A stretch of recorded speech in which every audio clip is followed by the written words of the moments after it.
Ramzan sugar mill case में वजीर आजम शहबाज शरीफ और हमजा शहबाज की बरियत का तफसीली फैसला जारी कर दिया है।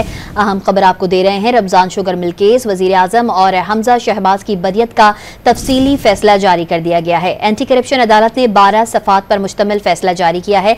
मजीद जानते हैं डॉन न्यूज के नुमाइंदे राना बिलाल से। जी राना बिलाल, मजीद बताइएगा।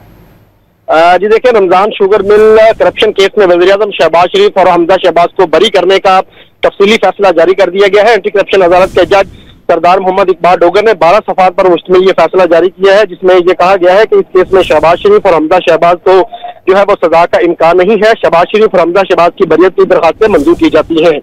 फैसले में यह भी कहा गया है कि मुकदमे के दीगर गवाहों को सबूत की अदम दस्तयाबी के बावजूद सुनना बेसूद होगा और मदई जो मुकदमा है वो भी अदालत में पेश हुए थे और उनकी जानिब से ये बयान दिया गया है कि शहबाज शरीफ और हमजा शहबाज के खिलाफ उन्होंने कोई नैब को दरखास्त नहीं दी।